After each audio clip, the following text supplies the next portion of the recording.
Hello everyone, Diwali आली दिवाळी.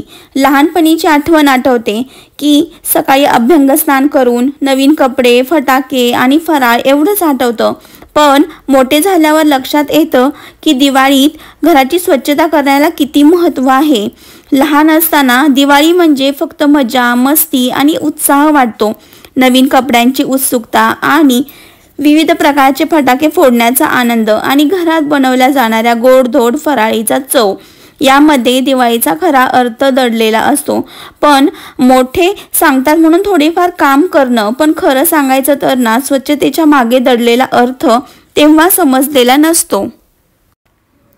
मोठे झाल्यावर जाणवलेले महत्त्व असे की दिवाळीच्या निमित्ताने घर स्वच्छ केल्याने घरातील निगेटिव्हिटी दूर होते आणि पॉझिटिव्हिटी घरामध्ये एंटर करते. तसेच जुन्या आणि अनावश्यक वस्तूंना बाहेर टाकून नवीन गोष्टींसाठी जागा तयार करणे. दिवाळीत सर्व फॅमिली एकत्र येऊन काम करतात, त्यामुळे रिलेशनशिप स्ट्रॉंग होतात. घरातून धूळ आणि घाण काढल्यामुळे घरातील वातावरण स्वच्छ आणि आरोग्यदायी राहते. तसेच स्वच्छतेची ही परंपरा पिढ्यानपिढ्या चालत आलेली आहे. दिवाळीमध्ये साफसफाई का करतात तर दिवाळी हा प्रकाशाचा आणि स्वच्छतेचा सण आहे. या सणाच्या आगमनापूर्वी प्रत्येक घरात मोठी साफसफाई केली जाते. दिवाळीची साफसफाई म्हणजे शारीरिक आणि मानसिक स्वच्छता. घर स्वच्छ करताना आपले मनही प्रसन्न होतं. साफसफाईमध्ये नेमकं काय केलं जातं तर घरातील जुनी भांडी, नको असलेल्या वस्तू बाजूला ठेवल्या जातात. तसेच भिंती, furniture, cupboards, kitchen, windows and doors यावरची धूळ काढली जाते.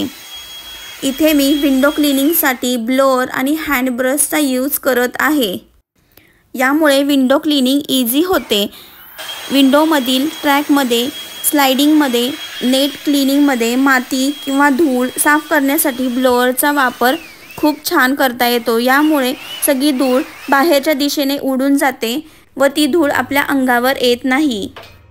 अशा पद्धतीने मी विंडो स्टॅक आणि नेट क्लीन करून त्यातील डस्ट काढून घेणार आहे व यानंतर मी वॉल्स क्लीन करून त्यावरील जळमट काढून घेणार आहे व नंतर फ्लोअरवर पडलेला कचरा काढून घेतला. यानंतर पाणी आणि विनेगरचा यूज करून टिश्यू पेपरनी मी विंडो ग्लास क्लीन करून घेतली. ग्लास क्लिनिंग करण्यासाठी कोणत्याही कापडचा यूज करण्याऐवजी ओन्ली टिश्यू पेपर किंवा न्यूजपेपरचाच वापर करावा. याने ग्लास छान क्लीन होते. एक स्टोरी सांगते.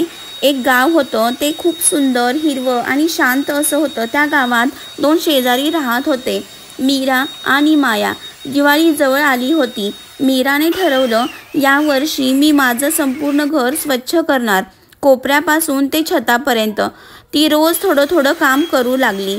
जुन्या वस्तू बाजूला काढू लागली, धूळ पुसली, कपाट नीट पुसलं, खिडक्या क्लीन केल्या.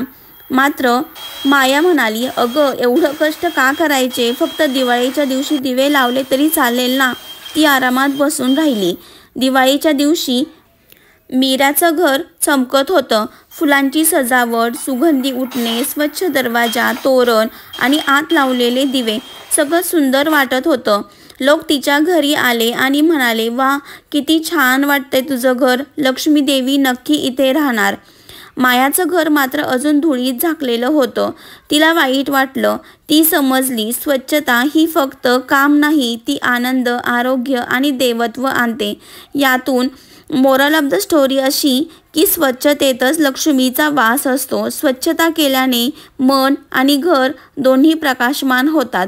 दिवाळी फक्त दिव्यांची नव्हे तर स्वच्छतेची आणि नवचैतन्याचा सण आहे. दिवाळीमध्ये प्रत्येक घराघरामध्ये डीप क्लिनिंग करून फराळ बनवण्यास सुरुवात होते. एवढी क्लिनिंग करून कोणीही असं म्हणत नाही खूप थकवा आलाय, खूप कंटाळले, असं कोणी म्हणत नाही.